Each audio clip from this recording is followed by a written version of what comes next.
আকৌ সিনেমাত গান গাব দীপেন বৰুৱাই আজলি নৌবৌ 2ত গীত গাব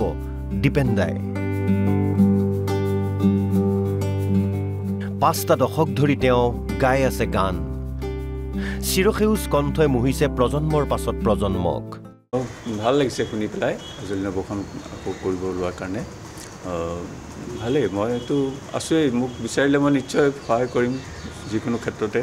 গানৰ ক্ষেত্ৰতে হওক বা অন্য যদি কিবা মই পাৰোঁ কৰিবলৈ গোটেইখিনি কৰিম আৰু ভাল লাগিছে মই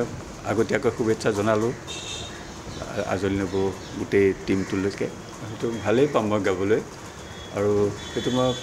অনুমতি বা সন্মতিটো দিছোঁ আৰু মই সন্মতি বুলি নহয় আৰু গাম আৰু সেইটোৱে কথা ভাল মই গানৰে মানুহ যেতিয়া নহয় জানো হয় এনবি নিউজ তথা এনবি নিউজৰ চিএমডি নৃপেন দাসৰ উদ্যোগত শীঘ্ৰেই নিৰ্মাণ হ'ব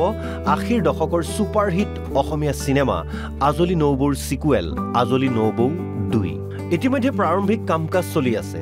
পুৰণিখনৰ দৰে নতুন আজলি নৌবৌটো গীত গাব ৰাজ্যবাসীৰ আপোন শিল্পী দীপেন বৰুৱাই মঙলবাৰে আছিল দীপেন বৰুৱাৰ জন্মদিন বিশিষ্ট শিল্পীগৰাকীক জন্মদিনৰ শুভেচ্ছা এনবি নিউজ পৰিয়ালৰ এনবি নিউজ পৰিয়ালৰ হৈ মুখ্য পৰিচালন সম্পাদক ঋতুস্মিন শৰ্মাৰ নেতৃত্বত এটা দলে গৈ শিল্পীগৰাকীৰ লতাশিলৰ বাসগৃহত শুভেচ্ছা জ্ঞাপন কৰে ফুলৰ থোপা ফলমূল আৰু আন কিছু সামগ্ৰীৰে শুভেচ্ছা জনাই জন্মদিনৰ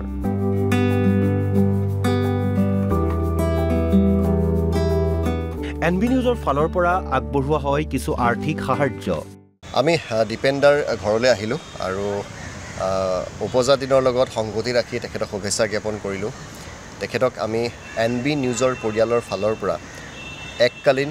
আৰ্থিক সাহায্য এটাও আগবঢ়াইছোঁ লগতে তেখেতৰ অভাৱ অভিযোগ আৰু সেই সম্পৰ্কে আমাৰ ফালৰ পৰা আৰু কিবা তেখেতক সুবিধা কৰি দিব পাৰোঁ নেকি সেই বিষয়ে আমি কথা পাতিলোঁ এটা অকলশৰীয়া জীৱন তেওঁ পাৰ কৰিবলগীয়া হৈছে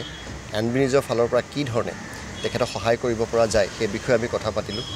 লগতে এনবি নিউজৰ এখন চিনেমা আহি আছে আজলি নৌবৌ 2 পাৰ্ট 2 সকলোৱে জানে সেই ছবিখনতো তেখেত এটা গীত গাব আৰু সেয়াও আজি তেওঁ সন্মতি দিছে আমি পুনৰবাৰ তেখেতক শুভেচ্ছা জ্ঞাপন কৰিছোঁ এনবি নিউজৰ পৰিয়ালৰ ফালৰ পৰা তেখেতৰ দীৰ্ঘায়ু কামনা কৰিছোঁ আৰু তেখেতৰ যিখিনি সমস্যা হৈছে আমি যিমান দূৰ পাৰোঁ সেই সমস্যা কোনোবাখিনিত আমি সহায় কৰি দিব পাৰোঁ নেকি সেই বিষয়টো তেখেতৰ লগত আলোচনা কৰিছোঁ এনবি নিউজৰ এই শুভেচ্ছা বাৰ্তাত আনন্দিত সুখী ৰাজ্যৰ বিশিষ্ট শিল্পীগৰাকী এনবি নিউজ আৰু চিএমডি নৃপেন দাসক ধন্যবাদ জ্ঞাপন দীপেন বৰুৱাৰ প্ৰথমে মই এনবি নিউজৰ পৰিয়াললৈ মোৰ আন্তৰিক শুভেচ্ছা জনাইছোঁ আৰু মোক এদিন পিছত হ'লেও মোৰ জন্মদিনৰ এদিন হ'লে মই ভবা নাই এদিনটো খুব ডাঙৰ কথা নহয় মানে কিবা অসুবিধা থাকিব পাৰে মোক যে মনত পেলাইছে তাৰ কাৰণে মই অশেষ ধন্য মানিছোঁ নিজকে আৰু নৃপেন দাস দেৱলৈ মই অশেষ ধন্যবাদ জনাইছোঁ তাৰ বাবে আৰু সমূহ পৰিয়াললৈ এনবি নিউজৰ সমূহ পৰিয়াললৈ মোৰ আন্তৰিক শুভেচ্ছা লগ জনাইছোঁ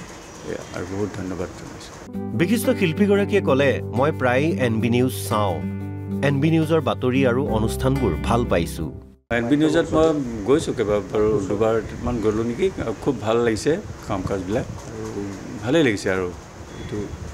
বুজাই ক'ব নোৱাৰিম মই পত্নীৰ মৃত্যু আৰু জ্যেষ্ঠ ভাতৃ ৰমেন বৰুৱাৰ আকস্মিক নিৰুদ্দেশৰ পাছত প্ৰায় অকলশৰীয়া শিল্পী দীপেন বৰুৱা এক প্ৰকাৰ একাকিত্বৰ জীৱন অসমৰ চিনেমা আৰু সংগীত জগতক অলেখ অৱদানেৰে সমৃদ্ধ কৰা দীপেন দাক প্ৰয়োজন শুভাকাংক্ষীৰ মৰম আৰু সাহচৰ্যৰ news desk report NB news